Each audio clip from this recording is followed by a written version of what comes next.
What is up, guys? Welcome to the Unfazed Facts Podcast, your podcast for all things Gym Leader Challenge. I'm here with my co-host Jeff Beish, and I'm Josh Benson. And today we're going to talk some fun stuff about some toxic cards that we may or may not be in agreement of. But there's some awesome things that we need to talk about first. But before we get started with that, everything's going well on my end. Got a little bit of toxicity. Jeff and I had to duel it out in a brawl fight, fist to fist. It was a little crazy, but we ended in a draw. But before we get started, Jeff, how are you doing tonight? Oh, dude, I'm a teacher in December. We are getting super close. If you guys have a teacher friend, give them a hug, because I think at this point, if you have a student too, give them a hug. We are all getting to the end. We're all feeling a little burnt out, but I am excited to kind of put all of those things, grades being due, students roaming the hallways out of my mind and talk Gym Leader Challenge and talk the nastiest of the nasty today, or at least in our opinions, Josh. Yeah, so I'm excited to talk about this. I mean, that's it on my end, Josh. Let's get to it. I bet at the end of the year, everybody is checked out. I mean, I'm checked out of pretty much anything that I like, even though I like it. I'm checked out of it. I'm tired. You're tired. We're all tired. So we thought we'd, bring a little bit of toxicity into our life at the end of the year. You know what I mean?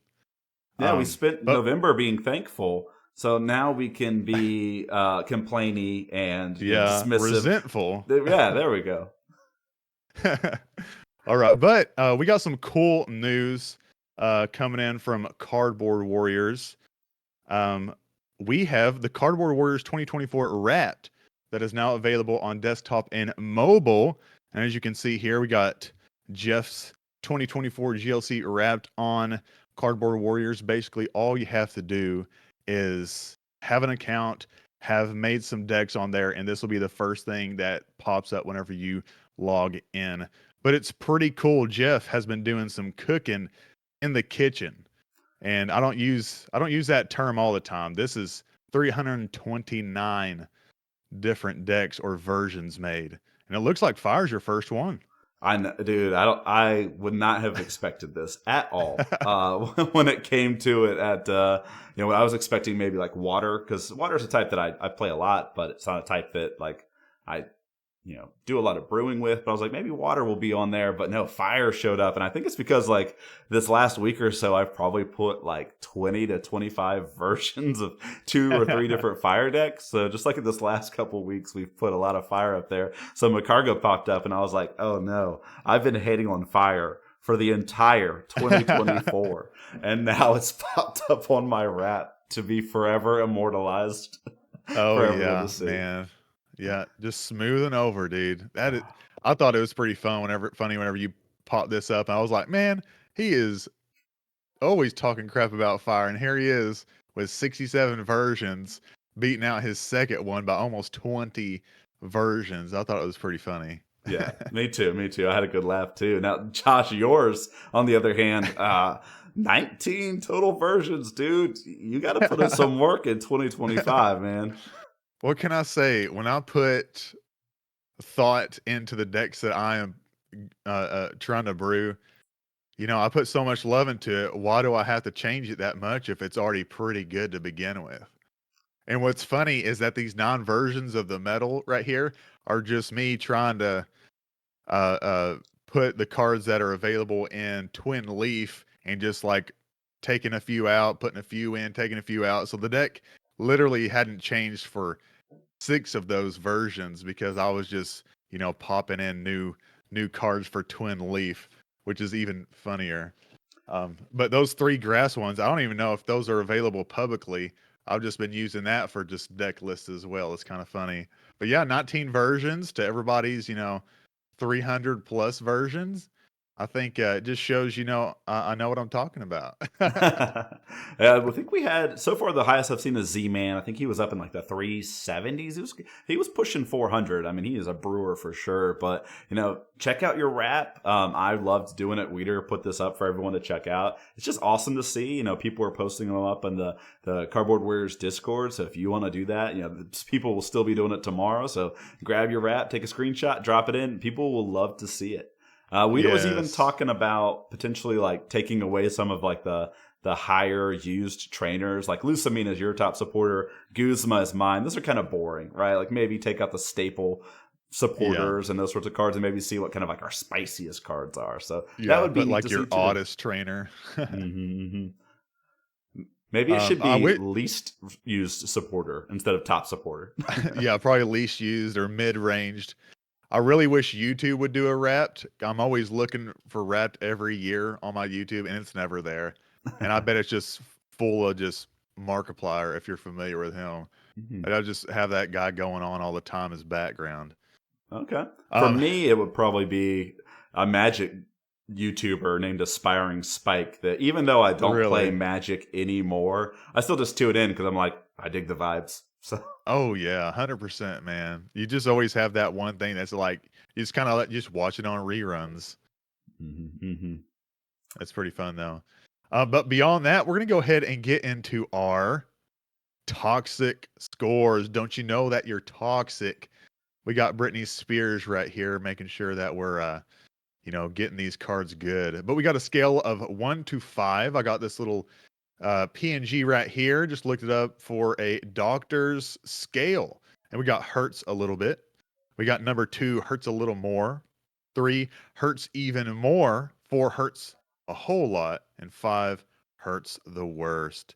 And base right here, we got the wheezings, and myself, we have the lost zoned laxes to put I our scores up.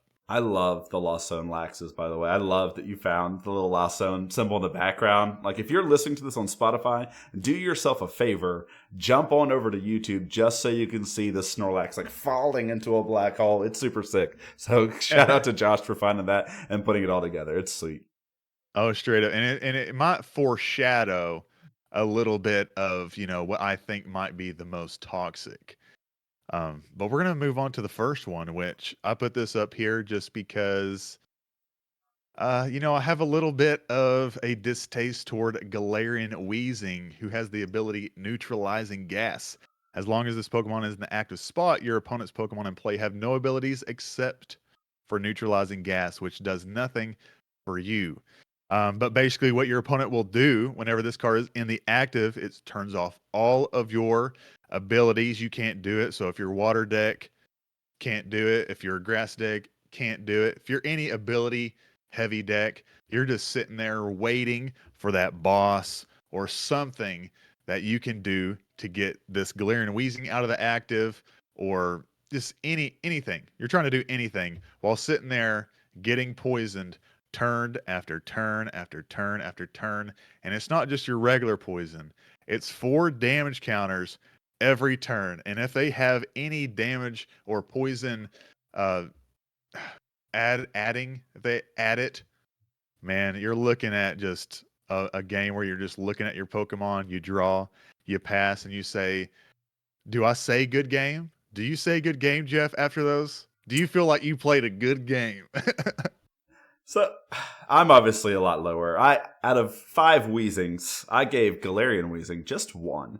And when I look at this card, and when I'm looking at kind of all the cards that we're going to look at tonight, I kind of decided that I was kind of look at it from like the idea that like I want to grow my Gym Leader Challenge community, and the cards that I'm going to rate most toxic are cards that I think are going to like stifle growth or maybe not make people come back to play Gym Leader Challenge. And maybe Wheezing is kind of up there, but like cards that everyone plays can kind of get around Galarian Wheezing. Cards like Escape Rope move Galarian Wheezing, and so then you get to use your abilities. And if you're a grass or a water deck, really you just need that one explosive turn. So even though Galarian Wheezing has been shutting you off, you get that one turn, you can do all the things that you wanted to do. 4 damage counters for 1 energy is a little rough on 130 HP body, but also how many of us have ever seen someone go attach energy to Coughing, not search their deck, and then Ascension into absolutely nothing. And so that's kind of like the reason why I rated this card so low. I don't think it's toxic. Obviously, it didn't get 0 Weezings. It did get 1. So I do think that there are games that are non-games. Look no further, Josh, than, do you remember when I played you on Twin Leaf? You were playing Metal, and I was playing Dark, and I had Galarian Weezing just the entire game. It haunts me every day. I think that game might be living rent-free in your head when you came to score this. What did you score it, Josh? I scored it a 4 out of 5, mainly because, like you said, you can use Escape Rope, you can use Guzma, you can use Boss, and any other card that allows you to, like, Rhyme switches it out of the active. But if you don't get that card, you will sit there and you will just take it turn after turn. And you know how many times I've seen a Coughing Ascension into a Galarian Weezing? Every time I play this card. It's not 0 times. It is every time I play this card. Oh man. But yeah, Galarian Weezing, it's personal. It's not personal to anybody else, but it's personal between me and this Galarian Weezing. And that's why I gave it a 4 out of 5 toxicity.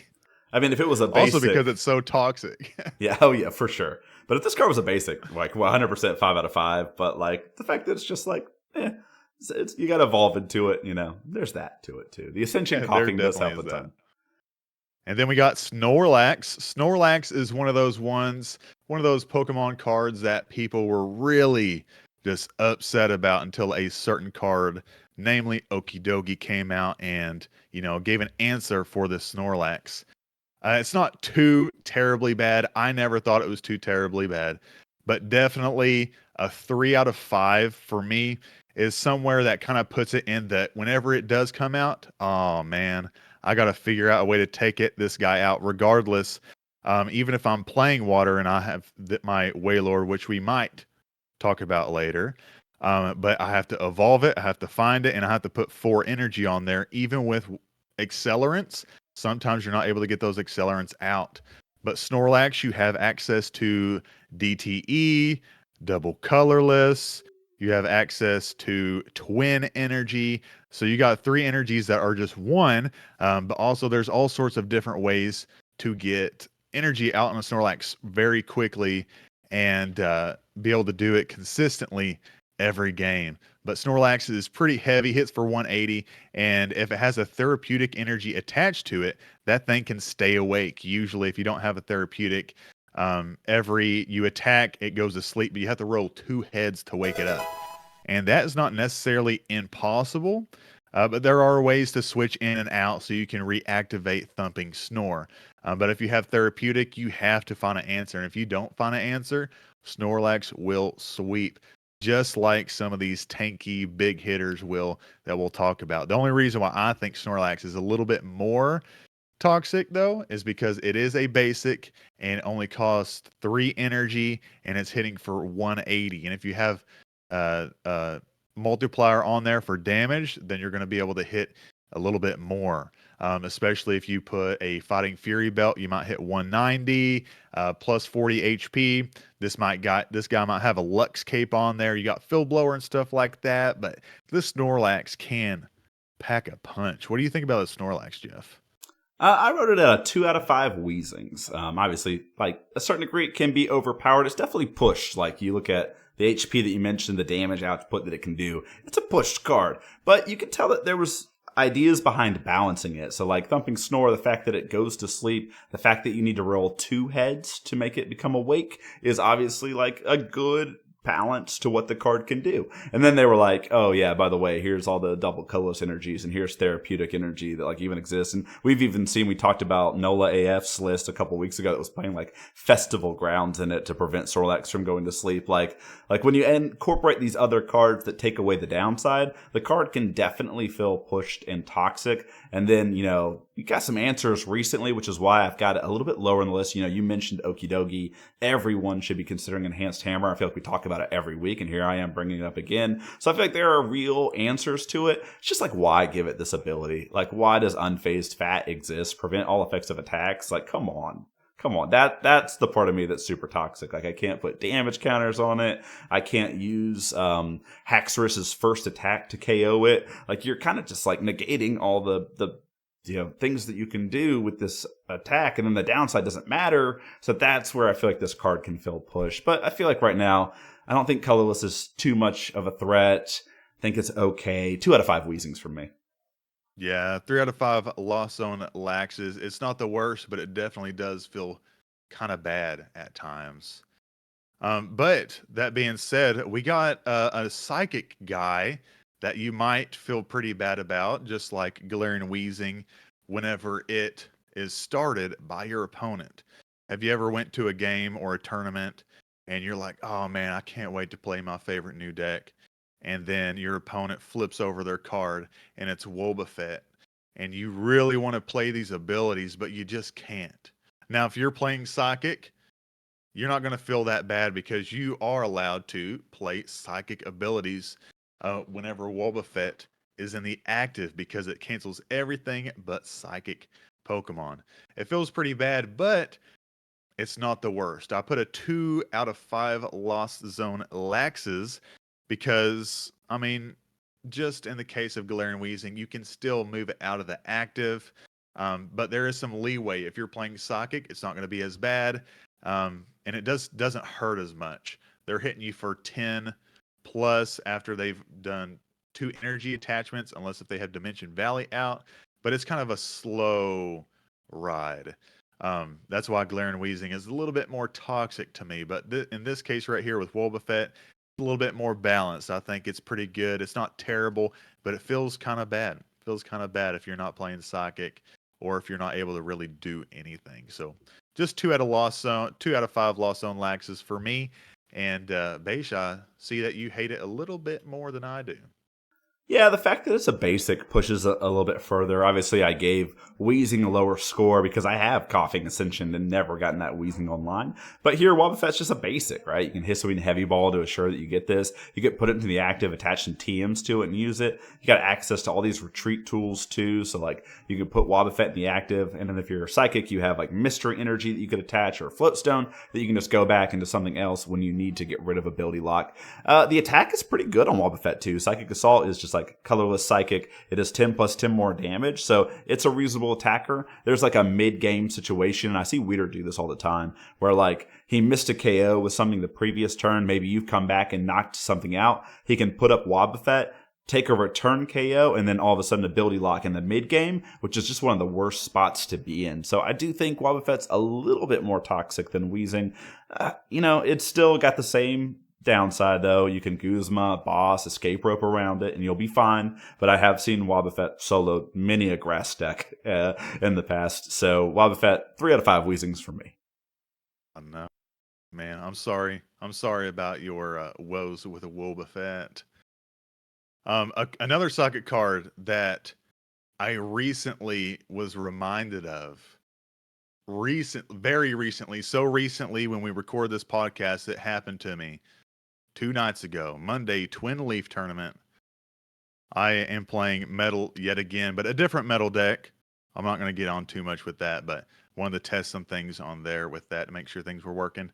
But Chimico, however you want to say this, has the attack Bell of Silence for 10. For 1 Psychic, your opponent can't play any Pokemon that has an ability from their hand during their next turn. So if you are playing, like myself, a Metal deck or a heavy ability deck, you can't play any of the good Pokemon that you want to play on your turn. You just have to sit there with these Pokemon, just putting energy on if you have any energy, maybe hoping that you're going to be able to do this anytime soon. Same thing, you're trying to Guzma or boss this Chimco out of the active into something that is going to stick there for a while. But most of the time, it's going to be played in Lost Zone, where they're going to have plenty of switches to be able to just get Chimco back up into the active, because usually that's what they're trying to do with Sableye or Comfey or any of their other Pokemon. So they have plenty of different ways to switch. But Bell of Silence on Chimco is it's like Monopoly. It tears families apart, completely apart. And I eventually was able to struggle my way to a victory. And at the end, he said, "I'm sorry I chime code you forever." And I was like, "I'm sorry too. I'm sorry too." But Chimco, although it might not be the most played, which is why I gave it a 4 out of 5 Lost Zone Laxes, whenever you do play against it, it is just bad news bears if you are ability ridden with your deck. So, but it seems like Jeff might hate it a little bit more. Other than his score, his reaction to Chimco's face and name said it all.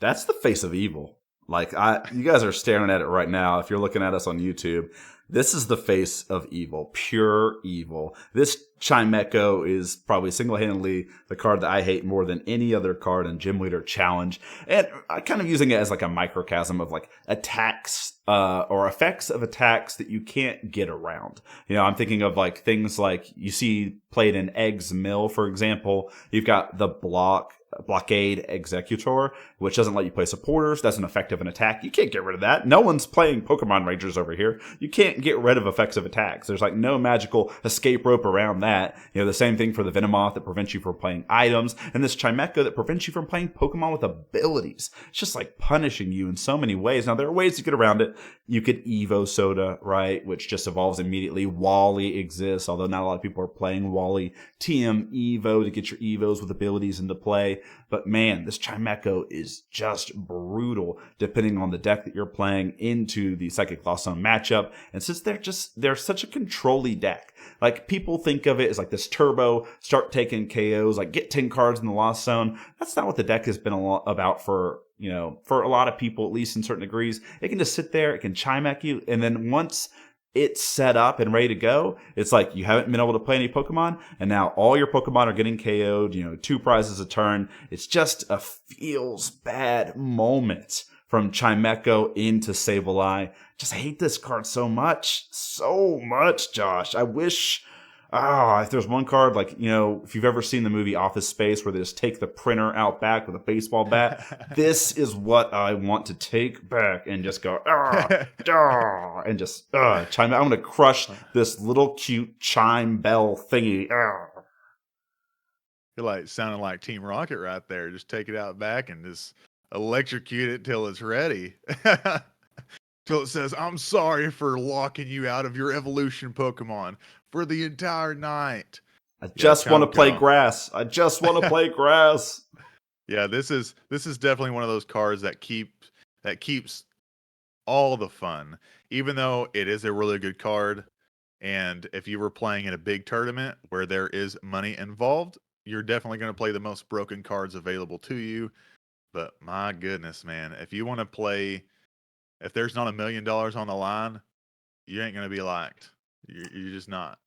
My favorite thing about this card so far has been that a lot of people have come forward and said that it's not good enough to be in their Psychic Lost Zone list. And every time someone says that, I'm like, preach! Keep preaching. I can't remember who it was, but they're just like, yeah, it's so hard to switch into this card, and you keep like having to switch back between this and Comfy. It's just too hard. Just turbo out your Sableye. I'm like, please do that. Like, just, yeah. So everyone listen to those people. Don't play Chimecho. It's a bad card, apparently. Please. It's terrible. It's the worst card in existence. Moving on. We got Fan Rotom. This has seen some recent, I believe, in Stellar Crown. It got recently released and made colorless a little bit better. And when I say a little bit better, it made it a lot a bit better. Although my score of 1 out of 5 Lost Zone Laxes does not necessarily reflect how toxic this card might be, it is a very good consistency card. And sometimes with that consistency, whenever they get all that out, you might be able to parallel city some of that back out. Or you might be able to shuffle those cards back into their hand. Or maybe they're not able to evolve because it's stuck in the prizes. And then you could just take them out if you're playing a spread deck fairly easily. So, but most of the time that's not going to happen. Fan Rotom is a very, very good card. I just got 1 out of 5. I don't think it's the most toxic, and it hurts a little bit whenever they get that out. Now, there is a stipulation on its attack assault landing for 70, has 1 energy. If there's no stadium in play, this attack does nothing. So a lot of the time, you may or may not get donked by this Fan Rotom, but whenever it does, whenever you do get donked by it, I will say that my score raises to a 4 out of 5. But with that stipulation, it's a little bit, it doesn't happen all the time. It's on the rarer end of things. But yeah, what do you think about this, Beige? I give it a 3, but like I'd probably give it like 2 wheezings and a coughing, realistically. Yeah. This card it's super powerful. Like when you look at this card, it's very, very powerful. It gets you 3 colorless Pokemon with 100 HP to less, and then you get to put them in your hand, not just basics. You can also get Evo Pokemon that way too. So I think that it promotes like a pretty healthy playstyle when you think about like evolving decks, right? Because this is going to put people on Cinccino, Bidoof. They can't get Barrel, but they can get Bidoof down. Maybe even playing like Pidgeot, Pidgeotto, those sorts of things. I don't know why I said Pidgeot. No one plays Pidgeot. Pidgeotto is the card that people are going to play. But like, so there's so much like positives about it. And like as someone who really enjoys spread, there's nothing better than watching your opponent plop down like their entire support Pokemon lineup on their bench on turn 1 so that you can just start spreading damage the entire game, just getting that on the board. So again, as a spread player, I appreciate what Fan Rotom is trying to do, but it's a balance issue, right? No other type in the format has this. And I know that, maybe balance isn't a thing. We don't have control of what printing cards is, but like this is just an effect. It's a supporter on a Pokemon, right? And that just feels a little unfair. So that's why I'm going 3 out of 5. But to be honest, I'm kind of loving where Fan Rotom is at and what Fan Rotom is doing with colorless. I'm torn. I'm torn, Josh, and that's how I feel about it. So 3 out of 5, again, 2.5 wheezings and maybe a coughing is really where it should be. Just right in the middle. I don't know with this card. It could go either way. Yeah. Yeah, because it never really feels like too overpowering. It is a very incredible consistency piece, but just because a deck sets up doesn't mean that it's automatically winning. Sometimes they're not able to get everything out as much as they would hope for. So Fan Rotom not being the sole reason, like Chimeco, that'll be turns upon turns upon turns. Fan Rotom, it doesn't take it from the prizes, so if it's prized, you can't get it. It just helps you set up a little bit, and it's basically like Artisan, lets you set up a little bit. It's just 1, but that's okay. Buddy Poffin is 2 Pokemon up to 70 HP, basic Pokemon to up to 70 HP, and that's not too overpowering. So Fan Rotom isn't like the worst card. It does hurt a little bit. That's why we got 1. But yeah, it's not the most overpowered. Some people might think the next card is a little overpowered, though. However, specifically the Brazilians, I believe Bruno is calling for the ban of Wailord. But anytime I see a whale and it's on my opponent's side, I don't feel too bad. I'm honest. Honestly, I don't feel too bad because I'm like, man, they gotta evolve that sucker. They gotta get 4 energy on there. That's gonna take them forever. And that's just whenever it's on my end, I'm usually trying to get it, really quick. I get that energy on there turn 1. Turn 1 going first, it's already a Wailord. We already got 4 energy on there. But everybody else's, seems to take a little bit longer. That was a joke. But we just got a 2 out of 5. 2 out of 5 Lost Zone Laxes because Wailord, you can get around it with uh damage counters and stuff like that with a jump going against that jumbo sized. And most of the time, whenever I am going up against another Wailord deck, it's with my own Wailord deck or another deck that's usually hitting heavier because I like to hit hard whenever I play decks, usually, unless if it's spread, then I just like to spread it around. But Wailord has never seemed on my end whenever I'm playing against it too overpowering. Maybe I just haven't seen enough Wailord, which is funny enough to say. But yeah, I just got 2 out of 5 Lost Zone Laxes for my baby Wailord. I really love this guy. I'm not biased at all. Yes, definitely not biased there, Josh. But I'm a little bit higher off on the toxicity scale than you are. I'm on 3 out of 5 Weezings over here. I just think this card is strong. It's a very powerful card. It obviously needs a lot to go right for it to be attacking early and often, but it does still kind of warp the format. And that's what I was thinking about when I thought about toxicity. Like every time I sit down to brew a deck or build a deck, and if I'm trying to build a truly competitive deck that I'm going to take and win prizes or something like that with, I got to have Wailord in the back of my head. And so obviously there are always going to be strong types, and water has always been up there. So I don't think that Wailord is super toxic. But there are just some types that are just always going to struggle into an effectively 230 HP Pokemon. And then when you build your deck right, you've got taken heal cards all about it. So Wailord might be even taking less damage, might be getting Mallow and Lana to be healed. There's all these certain things you have to take into account. And so it just feels like it's a card that's right on the cusp of just like taking over the format and dominating. And right now I feel like it's been kind of kept in check for the most part. Copycat attackers exist, and copycat attackers are a very cheap, efficient way for certain types to deal with Wailord. A lot of types have ways to do 230, 240 damage. Hex plus Muscle Band is a card you have to consider if you have a Pokemon that's doing 180 in your deck. So these are just things to think about when you got Wailord. It's just always in the back of my mind. And if it's always in the back of my mind, is it a card that's healthy? And that's where I just don't know, Josh. Maybe you could shed some light, or maybe people that are watching us in the YouTube comments can shed some light on whether they feel like Wailord is healthy for the format. But I just don't know. I'm right in the middle. I mean, I think there's an easy way to cure that, and that's just to not think about it when you're building the deck. Just You don't know think what? about it. Leave him out. Cured. It's fine. Just play it, guys. Perfect. There we go. See, there Thanks, we go. Josh. You showed me the whale. 0 out of 5. We can all agree it's not toxic whatsoever. Maybe the heal cards are too strong. Maybe the damage reduction is too strong. Man, who am I kidding? Wailord is a big boy, and one of the reasons why I like him is he can tank hard and he can hit hard. And when you got two of those together at the same time, it can get out of hand. Although he does have a 4 energy cost,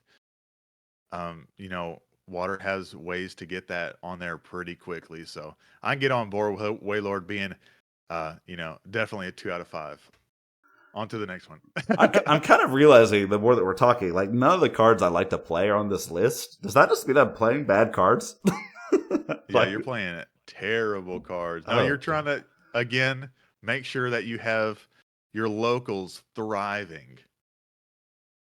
And none other card is going to make your locals thrive better than Hex Maniac. Hex Maniac, a lot of people think is an extremely toxic card. But to me, have you ever got Hex Maniac over and over and over and over again like Garian Whistling or Wob Fett? No. Sometimes you can get Hex Maniac 2 turns in a row, but that's max. And it feels really, really bad when that happens. But Hex Maniac, I think, is a really balanced card in this format because it can buy you turns. It can really turn a game around at the very end whenever you're just like, be like, oh man, I just need a top deck or find my Hex Maniac to be able to get an attack, turn off my opponent's abilities of energy acceleration or support finder, anything like that. Hex Maniac, I think, is just one of those very good, well-balanced cards for Gym Leader Challenge.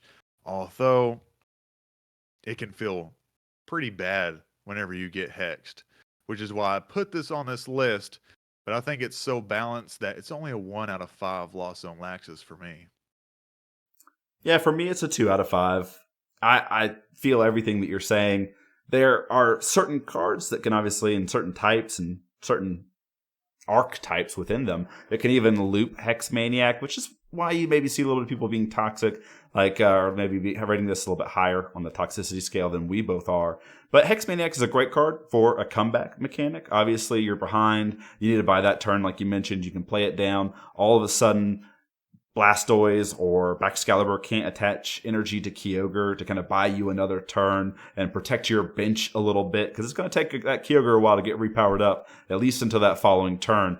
So again, just buying yourself a turn. Now, it's also great if you're ahead. Your opponent's got something on their bench that's going to maybe let them find what they need to. Hex Maniacing Psychic when you're ahead on prizes so that they can't Gallade for the right card that they need is great.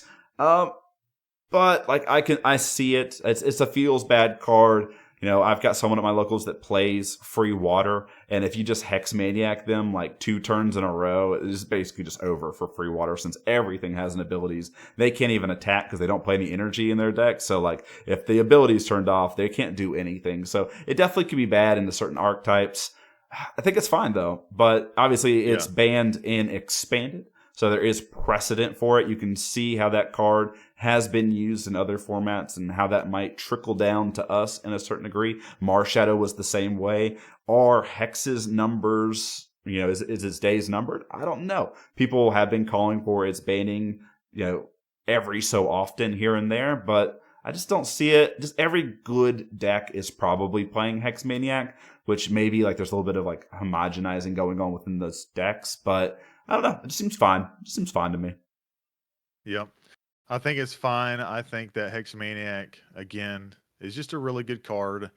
A very good, well-balanced card to where, it's not, unless if you're able to loop it, which a lot of the time you might not be looping Hex Maniac. A lot of the time you're going to be hexing ways to, get things back or boss stalling or stuff like that.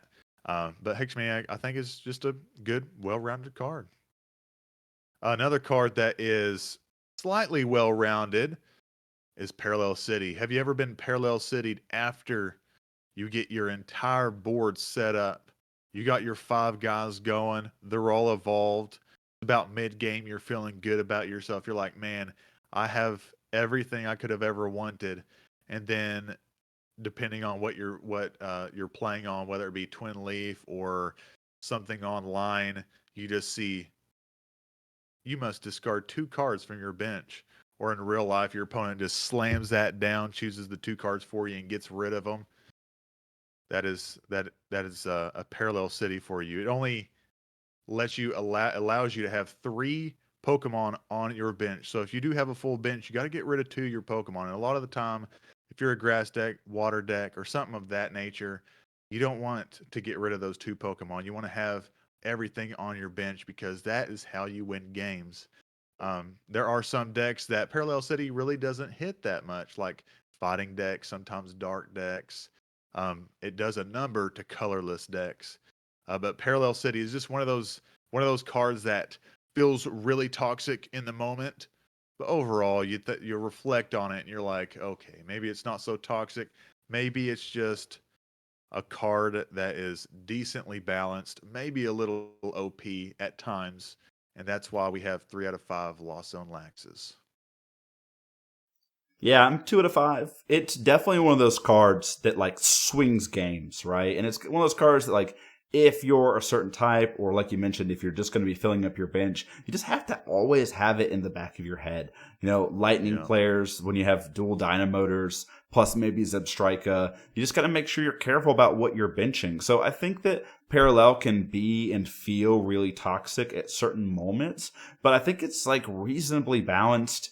Obviously it takes smart play, and you just have to be aware of it. So it is a card that punishes newer players, people that are just getting in a Gym Leader Challenge that maybe aren't aware that Parallel City exists.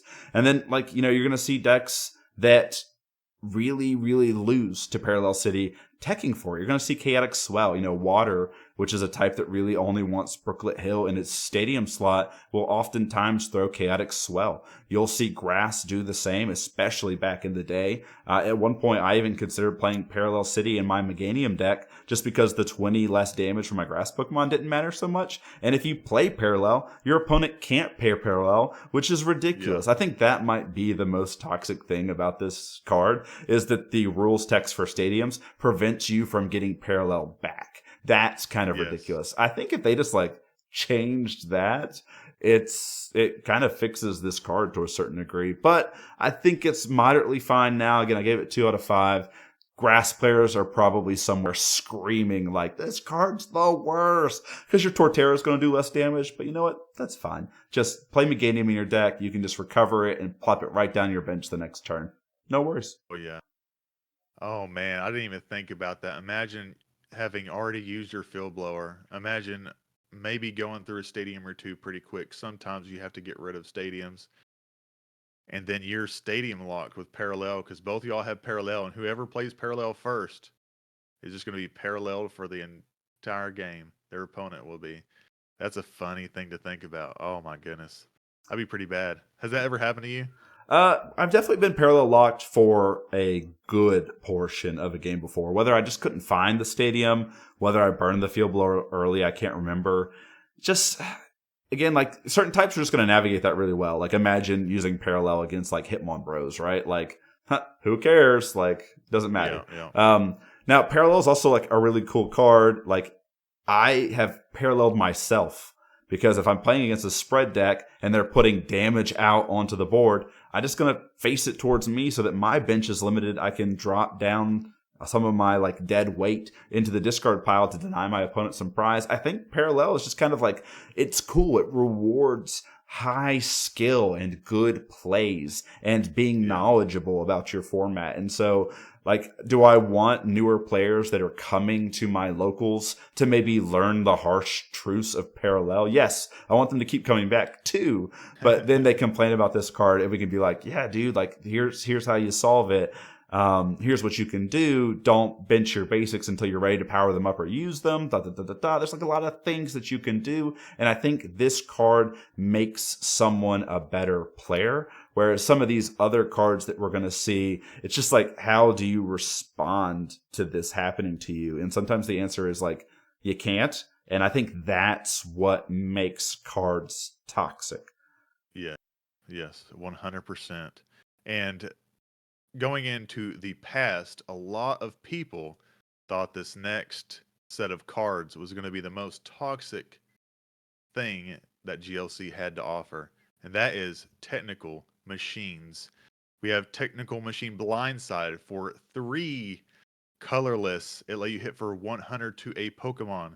Then you have TM machine devolution, which devolves all your opponent's Pokemon, or is it 2? I can't remember, but it devolves all of your opponent's Pokemon. Then we have TM Machine Turbo Energize. Lets you put another 2 energy for 1 energy onto one of your Pokemon. It's just an energy accelerant. You get that off early in the game. It's pretty good. We got TM Evolution, which evolves 2 of your own Pokemon on the bench if it's available to you.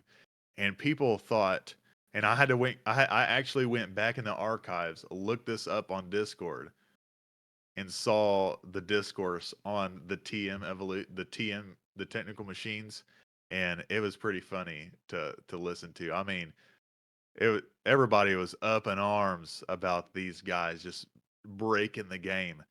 But how often do you see these cards? You might see here and there a devolution in a spread deck. Most likely, you're going to see it in a Lost Zone, in a Dusk Buddies, or anything like that, where you kind of have control where you put your damage counters. But sometimes spread decks don't even play this because sometimes you don't have control too much over what you hit. Blindside is only in those decks that, like Free Water, I'm pretty sure plays this one, as well as some of those like Attack Twice Pokemon. Plays Blindside, Turbo Energy, Energize. You see this. The most I see this card really is going to be in Turbo Colorless with uh, most of the time you're going to see it with Snorlax or like a Guzzlord Dark deck. And who am I kidding? It's just a Dark deck. You're going to see it in a Dark deck probably because they're going to be playing Guzzlord because Guzzlord is a pretty good card. But yeah, you don't see those that often as many people thought we were going to see them. And I think that was really funny.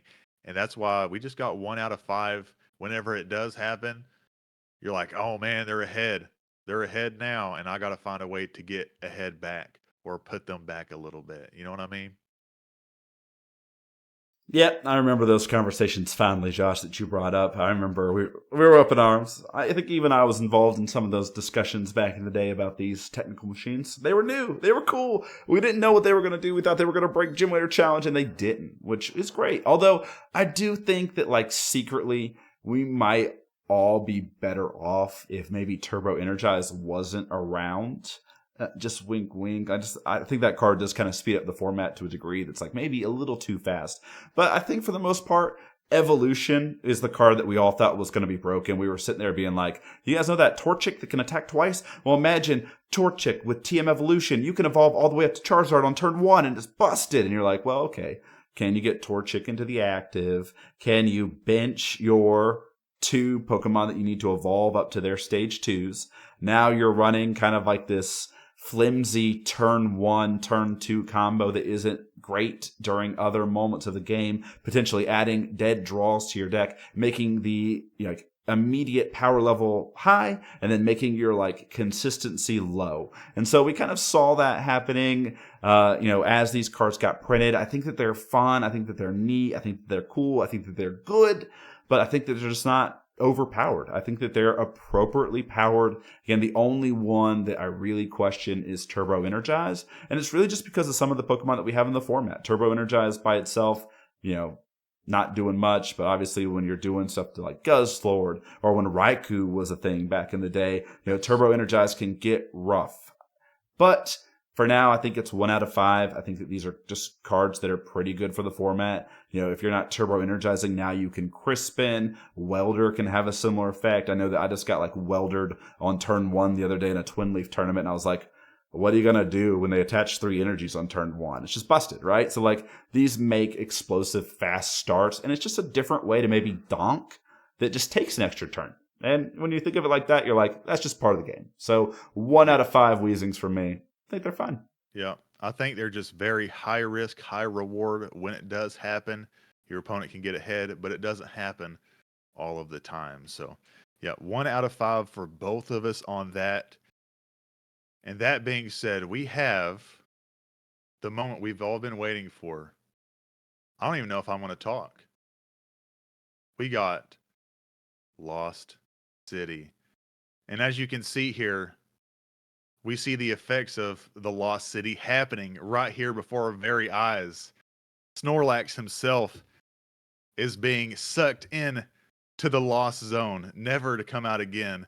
And much like your favorite Pokemon, your favorite deck, your favorite anything, your livelihood, your happiness, your joy, your peace, whenever Lost City is played out onto the field, all hope is lost, and you've lost the game. You've lost everything, I think, whenever Lost City is being played by your opponent. And, I'm being silly and stuff like that, but Lost City is one of those cards that really takes a game that had a lot of momentum, had a lot of back and forth, and can just end it right there on the spot, especially. And, you kind of do this to yourself whenever you play certain decks, one trick pony decks. But whenever there's a specific card that can just turn that off forever and end it, turn 1, turn 2, turn 3, it's just not that fun. And even if you're playing a deck that's not a one trick pony and Lost City is played, a lot of the time you're going to lose a lot of good things. And I think Lost City is just one of those cards that's just extremely toxic for the game.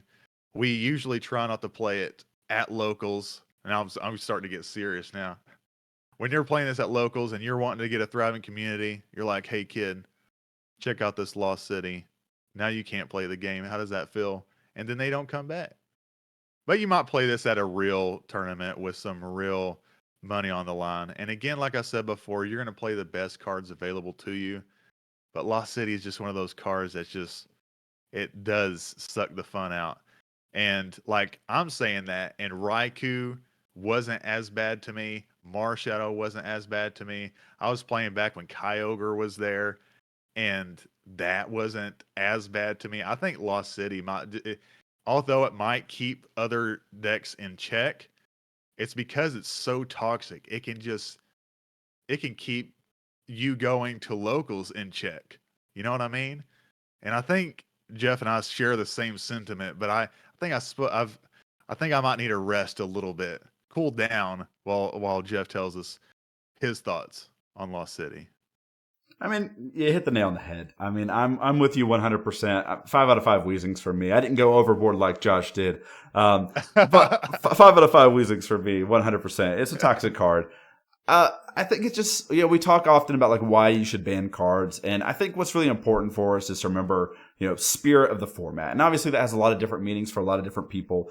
But at the end of the day, this is a singleton format. And it's a singleton format with a lot of recovery. Recovery is an important part of what Gym Leader Challenge is. So getting one of your Pokemon just sent to the Lost Zone that you're never able to use again in a singleton format is a little rough. If this is a card that was designed for standard. So that makes things just a lot more difficult just for the gameplay overall. And then we talk about these one-trick pony decks, whether that's Hitmon Bros, whether that's Psychic Lost Zone. And like, yes, it punishes those decks, but like we're all just out here as collateral damage because someone's playing Lost City in their deck. They happen to plop it down. They end up taking an important piece out of your deck that you can't use again. Maybe that's a card that you rely on. Maybe your type doesn't really have a great backup plan. They're playing Leviathan. I hate to use this example because I love Weeder and I love that deck.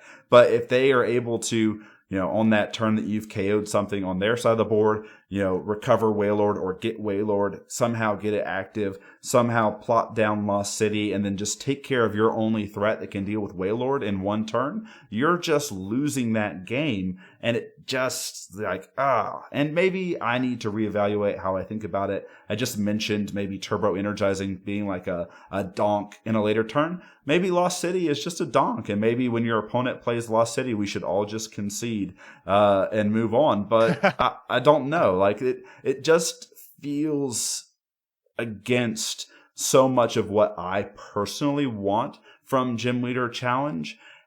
It takes away a little bit of like control over what you're doing on your side of the board when your opponent just gets rid of something forever. And there's so few of these effects, right? There's so few things that can Lost Zone something on your side. So the fact that just so few of them exist and there's no real way to get around Lost City because they just play it the turn that they're expecting to use it, get rid of your thing, and then it's like, cool, what counterplay did I have here? I could play Chaotic Swell, and they could Field Blower it, right? If there was true counterplay to what Lost City was doing, maybe I would feel better about that card.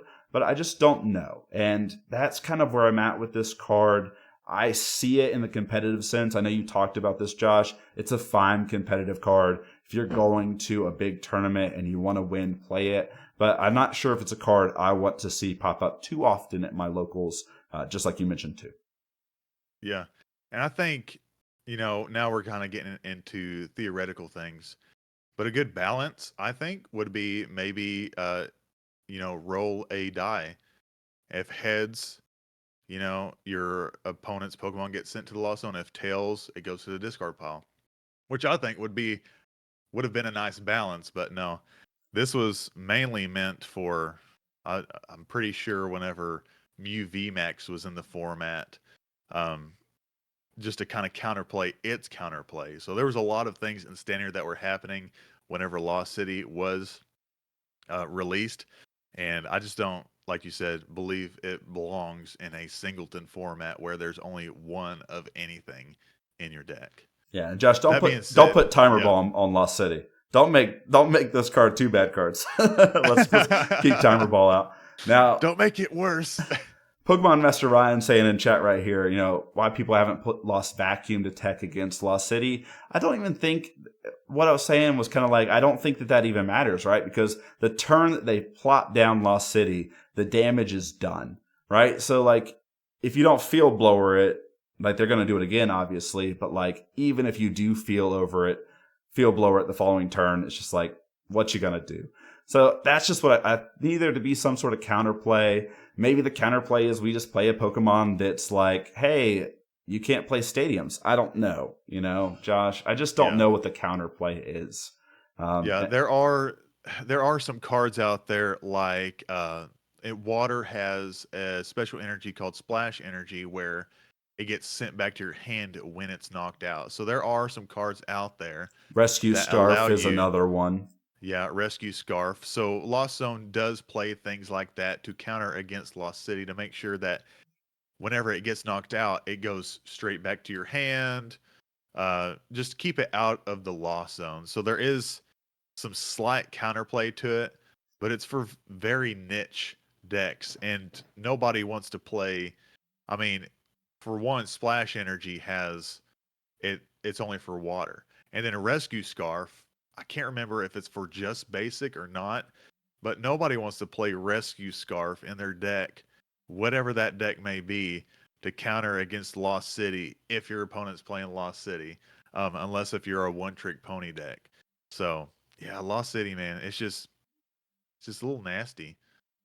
Keeps a bad taste in my mouth. I feel you there. All right, to cool down, we're gonna go off with some Lieutenant Surge's strategy.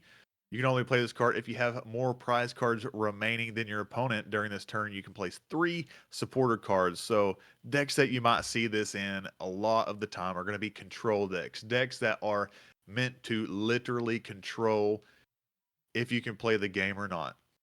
You'll see this type of card in control colorless. You'll see pretty much any control. Pretty much any control deck is going to be playing this because they want to be able to set up different styles of loops to be able to then keep you controlled turn after turn after turn. Now, there's ways of, kind of breaking up your opponent's loop, but essentially, a lot of the time in control decks, once they get that infinite loop, it is similar to Lost City to where you just don't get to play the game anymore. Although nothing is going away, you just can't play because either something is energy is being tossed off, you're just have a support Pokemon on the active, and you just can't get it out. But it's not as toxic to me control decks because they have to get that all that set up, and sometimes they just can't get it, and you can just keep picking them apart.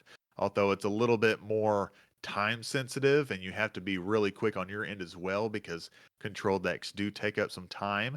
It's only 4 out of 5 Lost Zone Laxes on my end, but definitely there are times whenever it is 5 out of 5, and that's whenever your opponent can get those big O infinite loops and just keep you just again draw passing or worse control your top deck.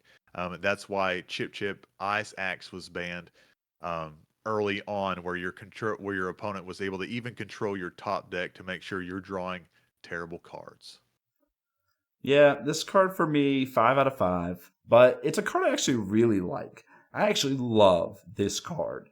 The fact that it's just like so unique in what it does in this format and just, in all of Pokemon. The fact that it allows you to kind of break one of these rules and play extra supporter cards on your turn is really neat. The problem is, like, if you're playing extra supporters, you're not really doing fair things, right? We talked about infinite loops. Like, you're doing some pretty busted stuff. So whereas, like, Surge isn't the card that's doing all the bad stuff, it's like one of those enablers that's just like, maybe shouldn't exist just on the fact that, like, I mean, look at the card, right? Look what it's doing. It's not like no one's going to be like, yeah, I'm going to Surge and then I'm going to Cynthia and then I'm going to bridge it. Like, if we were doing those things, like, everyone would be like, yeah, I do that. That's super sweet and awesome. Man, that's awesome of you. Instead, it's like, yeah, I'm going to, like, Surge and then I'm going to go grab Xeroxix and Delinquent and let's have fun here. Oh, wait, no, you're not. Like, I got to do a busted thing. So, like, that's the issue I see with Surge. But again, I love this card. Like, I wish that we were using it to do more fair things. Like, I remember there was an NAIC psychic list that was playing Gallade, and, like, they were just like, cool, let's just throw Lieutenant Surge into my list and just use it to do fair things. And it was definitely a top 8 list. I can't remember if it was a top 4 list, but I was like, that's the way to play Surge. Like, that's how I want to see it played. So I like the card a lot. But I do think that it's not bannable yet, but I think that there's, like, a card coming that's gonna maybe push it to that point to where we just have to go, like, okay, this card is maybe enabling something that's not fair. Let's see what we can do from here. So, yeah, there's that. Yeah. But it is nice that control decks get a win con, right? Like control Yeah. decks, I don't want to sit there forever against a control deck. So once they get their infinite loop going with Lieutenant Surge, it is nice to be like, cool, I can't ever win from here. GG's. So like Lieutenant Surge does kind of show you that to a certain degree too. So hey, I like the card. I actually love the card, but I do think that overall it is probably toxic. And there are cards that just recently Xerosix Machinations came out. You have Delinquent, and you have all these other cards that are just pushing the boundaries for Lieutenant Surge's strategy. And Lieutenant Surge's strategy is just the enabler for other toxic cards. So it's like, hey, you want some toxicity? Well, here's two more other toxic cards that you can play. Lieutenant Surge, in and of itself, isn't the toxic card. It's an enabler of toxic cards, which makes it toxic, if that makes sense. But I was about to say, whenever you were talking about using it fairly, right up before you said that, I was like, you know what? I wonder if you could play that in a deck that likes to play from behind, but you just might want to use it to play Gloria and Cynthia. I was like, that's kind of a busted turn as well. It's not bad at all. So I was like, oh man, kind of thinking in my head what you could do. But yeah, Lieutenant Surge's strategy is just an enabler to other toxic cards, making it in and of itself both non-toxic and toxic. Yeah. One of those toxic cards that it does enable is Delinquent. Discard any stadium in the car in play. If you do, your opponent discards 3 cards from his or her hand. And I believe when played with Delinquent and Xerosix Machinations, you can leave your opponent with a 0-card hand. And that feels kind of bad. And if you're able to kind of loop a little bit again and do that, every other turn, your opponent's just not going to have any cards to play ever. But this is one of those cards, Delinquent, where you're like, man, I do not want, because it's so easy to already kind of get your opponent down to 3 cards, and then you're just going to make them discard the rest of their hand. Delinquent is just one of those cards that's just like feels really, really bad. It's not overly toxic because your opponent and this player has to get your hand down pretty low for it to be most effective. Um, it's not too hard, but they have to be able to do that. So that's why it's not a 4 or 5 out of 5 Lost Zone Laxes for me. It's just 3 out of 5. But I am so glad I don't get to play against Control too much and see this card even more. What do you think about this card, Jeff? Yeah, I'm 3 out of 5 too. Again, I actually really like this card a lot too. The more that I've grown in this format, the more I've talked about this format, the more I've played in this format. I really like having 2 ways to kind of get rid of stadiums and tools. So like Field Blower obviously needs to be kind of saved, especially against luxurious cape decks, but you still need a way to deal with stadiums, and Delinquent is great for that. So I think on its own, in a vacuum, just Delinquent, it's a fine card. Make your opponent discard 3. It can be a great comeback mechanic in certain situations. You get to that mid to late game portion of a game. Maybe your opponent doesn't have their draw engine up online, and you're able to just like kind of whittle their hand down to maybe 1 or 2 cards and kind of make it hard for them to chain attackers from that point in the game. And you've effectively, brought about the comeback with Delinquent, which is great. It works on your stadiums as well. So, there's that. Hey, it also gets rid of Lost City, which we just talked about as being one of the most toxic cards. So all of those are net positives. But again, Delinquent does have kind of its own little streak of being paired with some cards that kind of limit you and what you're doing. You mentioned the combo right there with Xerosix Machinations and Lieutenant Surge. SBO did that to me the other day, and I was like, I value my time. I'm going to scoop, and I'll see you later. It's that sort of thing. But I think Delinquent is a fine card. Weeder played it a long time ago in his Dragon list. When you can buddy catch this card and use it in spots, it's just really good. And again, it's obviously like when we use these cards fairly, they feel fine. And then when we like add these combos, which again, Surge is that card that's going to combo, it's like, that feels rough. And I think Delinquent's banned and expanded, if I'm not mistaken. I believe so, yeah. Yeah, but it by itself, on its own, it feels fine in Gym Leader Challenge. So again, I'm kind of like at the halfway point again with Delinquent. It can get rough, but on the most part, I like the card, at least with the text that I'm reading in front of me. Yes. And speaking on TM Turbo Energize from earlier, we have a card that really likes that, and that's going to be Guzzlord.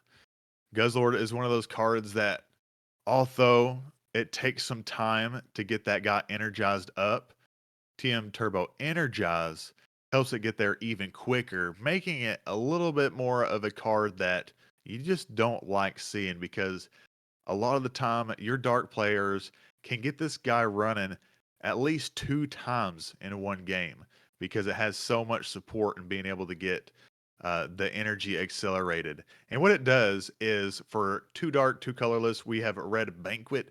Hits 120 damage. If you have a damage amplifier, it's going to hit for a little bit more. But if your opponent's Pokemon is knocked out by damage from this attack, you take one more prize card. And it really does feel absolutely bad whenever that happens once. But whenever it happens twice, it's even worse. Now, the reason why I'm only 2 out of 5 on Lost on Laxus is because your opponent has to be able to do that, and they have to have cards when they need it. I believe Beast Ring attaches 2 energy to it if your opponent is at 4 or 3 prizes, something like that. So they have to have that card timed out perfectly for them to be able to use it. Now, TM Turbo Energizes can be used earlier, which can help it accelerate even quicker, especially with access to double colorless or twin energy, which Dark plays that a lot because there are a lot of users for those certain energies. So Guzzlord is one of those cards that actually can be decently toxic, especially now with all of its different energy accelerators. What do you think about this? I'm a 1 out of 5.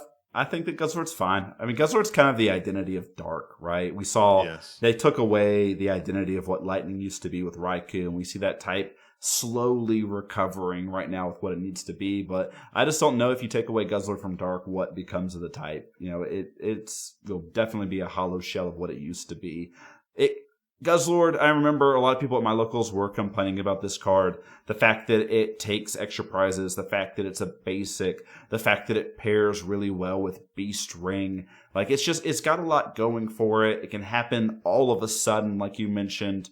It can happen early as well. And then even there's combos in certain decks where you can like Thornton it with like a Galarian Moltres after you've attached the 2 energy and get it powered up in one turn, even from it being in the discard pile. So like, it can feel toxic to a certain degree, but like it's only hitting 120. Like 120 damage is a number that has not typically and historically been good enough to win games on its own, right? We talk about damage thresholds that decks need to hit, and it's typically 130 because a lot of these bigger basics running around are 130. So I just don't think that Guzzlord can ever be kind of running rampant because of that.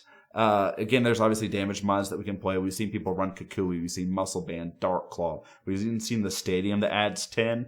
But it just feels like Guzzlord, at least right now, is in a good place. The second that Dark gets another good draw support Pokemon, we might have to revisit this.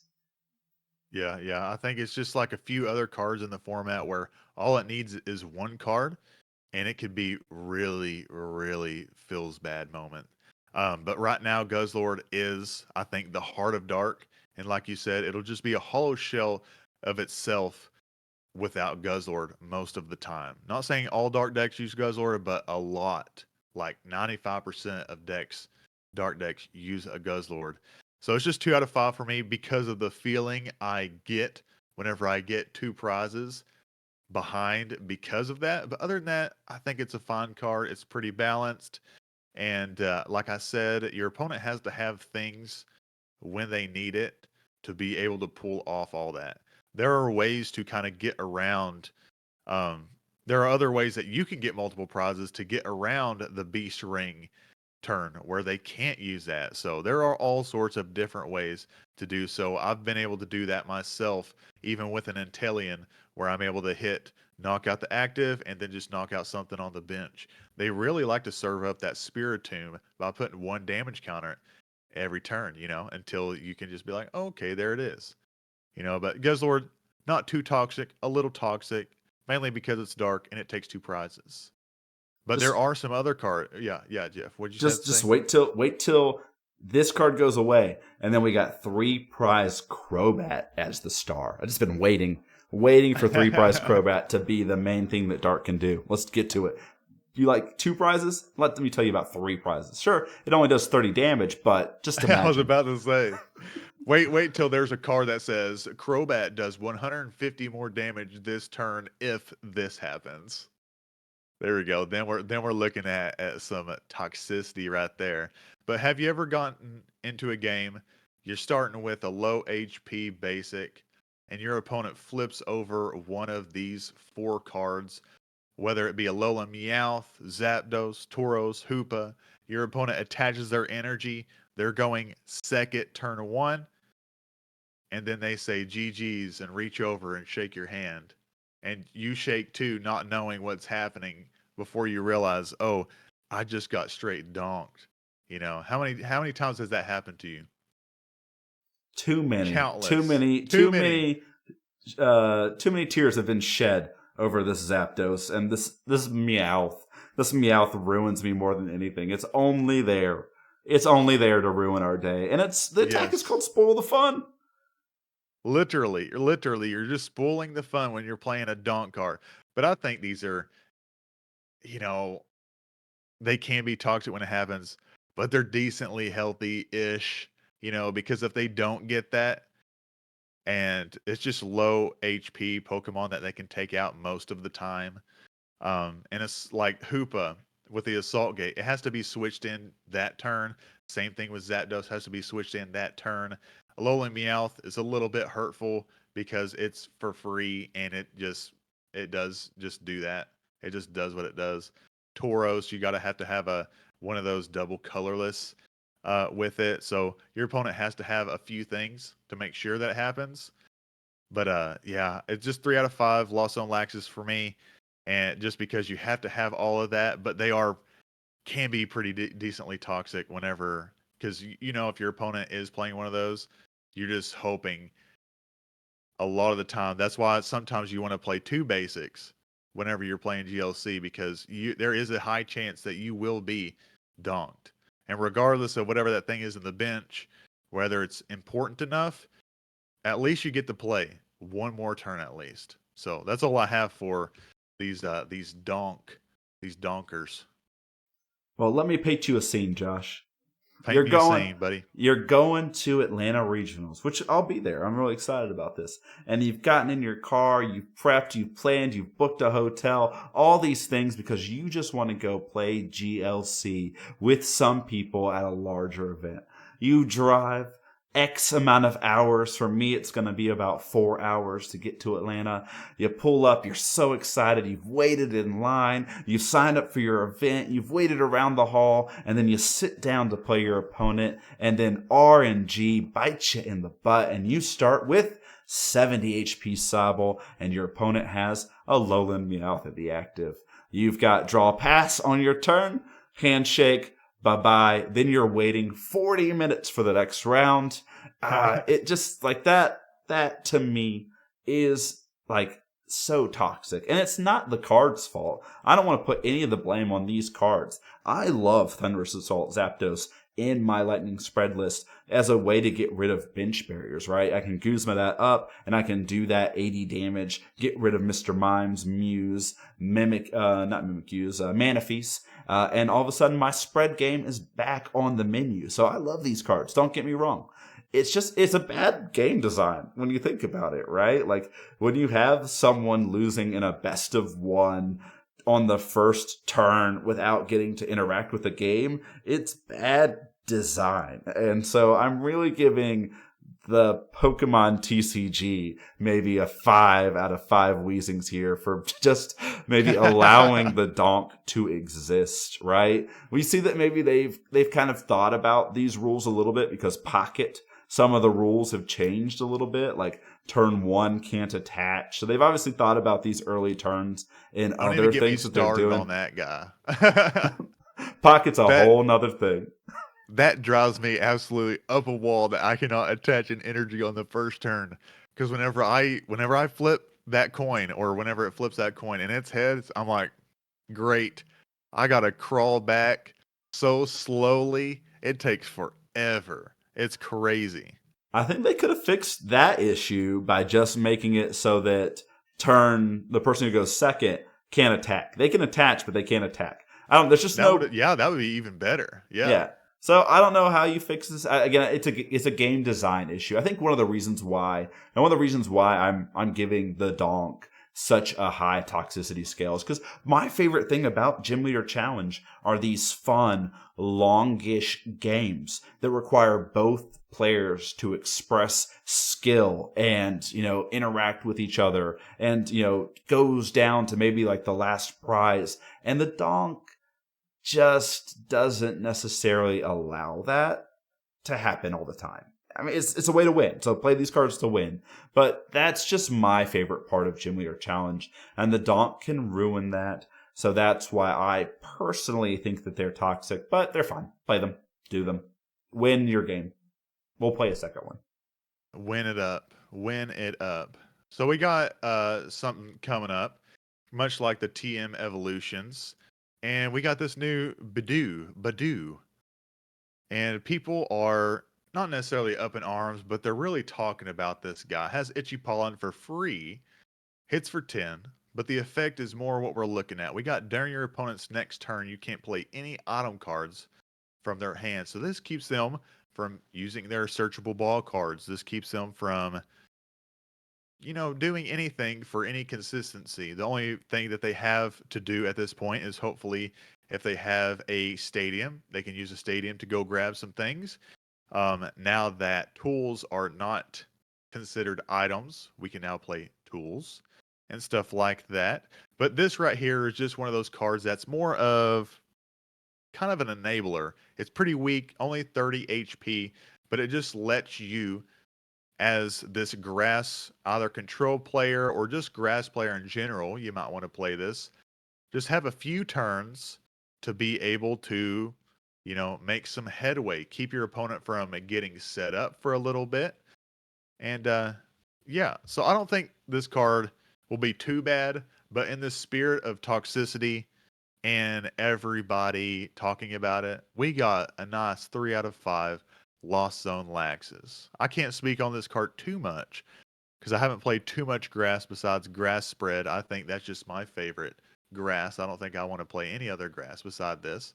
But Jeff, I know that you like playing all sorts of grass shenanigans. So what do you think about this Badoo?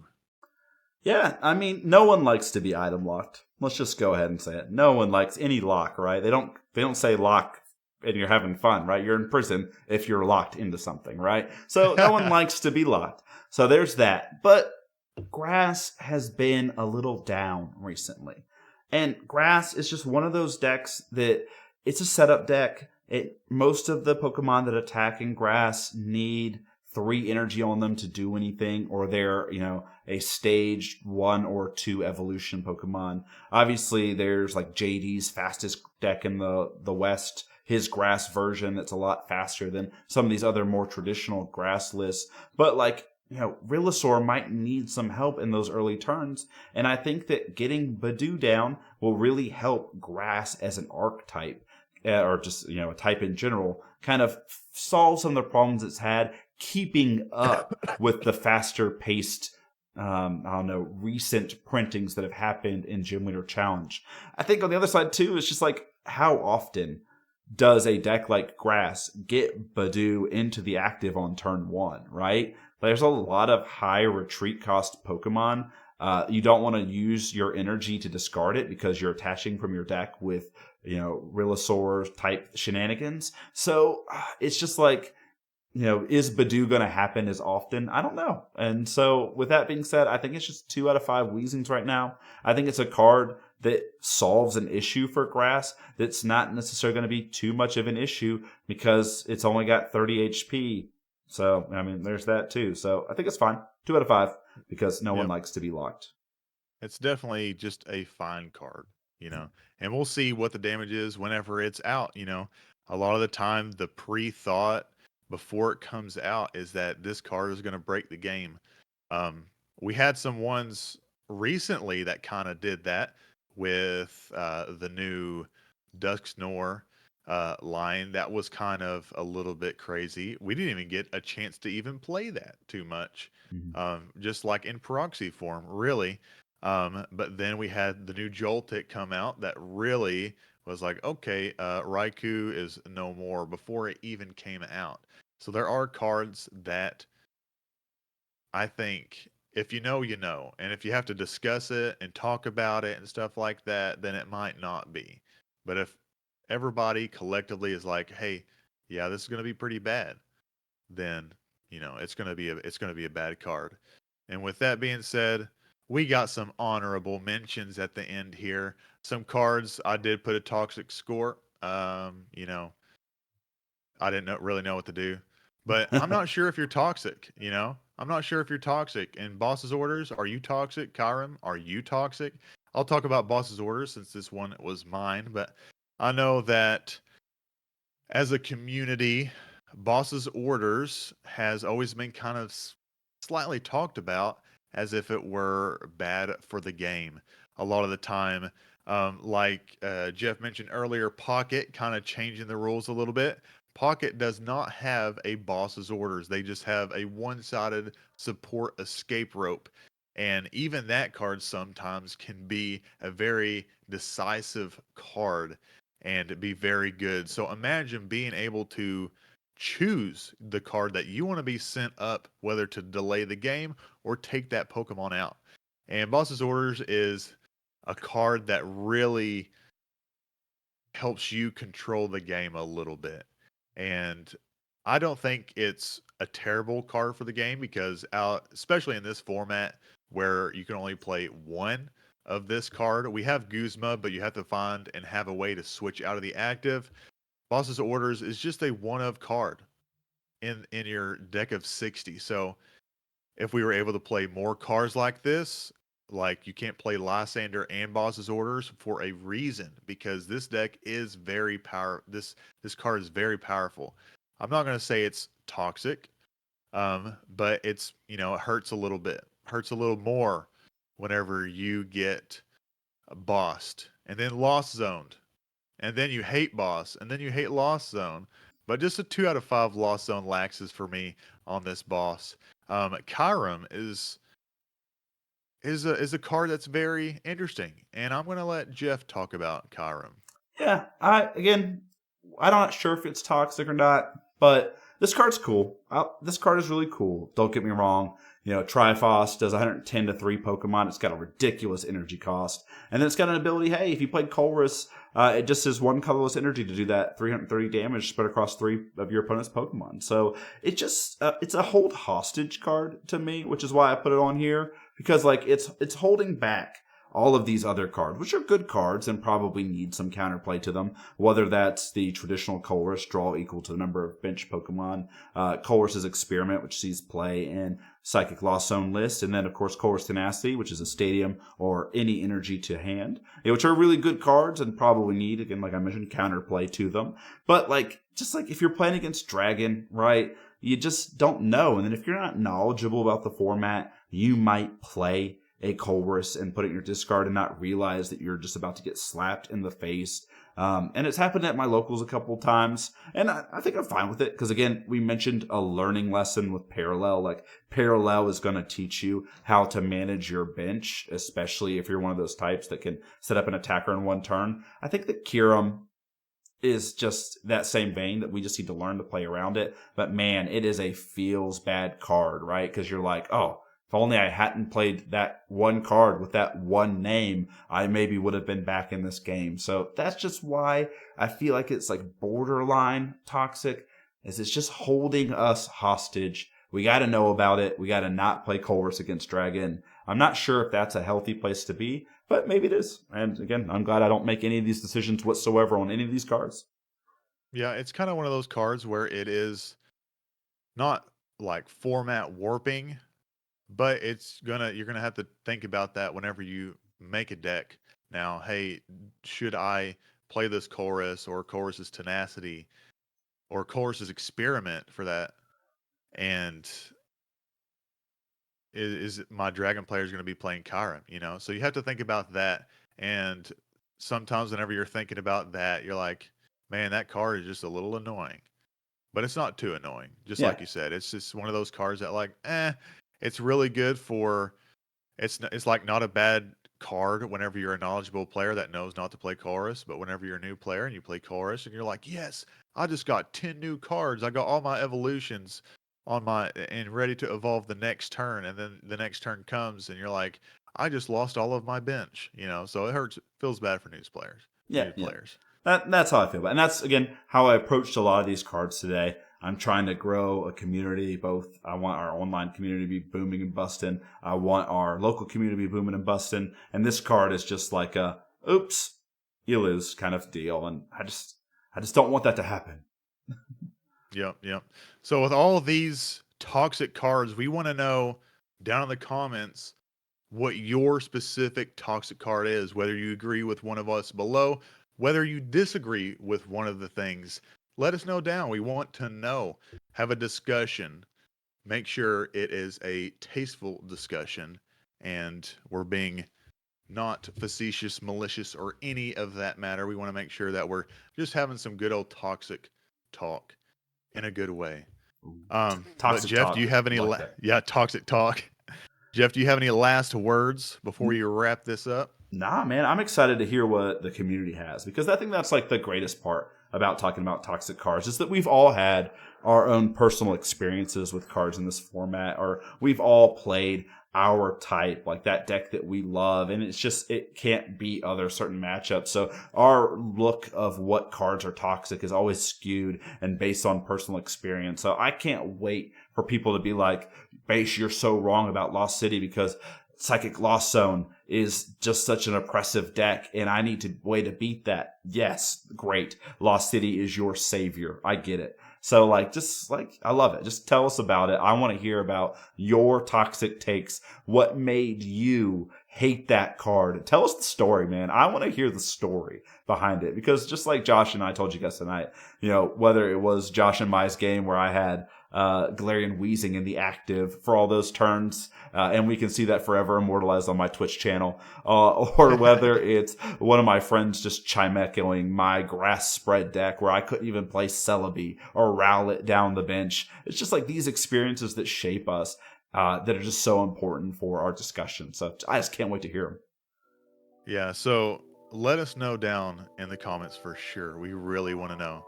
But you guys have been listening to the Unfazed Facts podcast, the podcast about all things Gym Leader Challenge. I've been your host, Joshua Benson, at Gym Leader _Josh on X. And you have Jeff Bache at Jeff Bache 3 on X as well. But we hope you have a good night and stay thankful.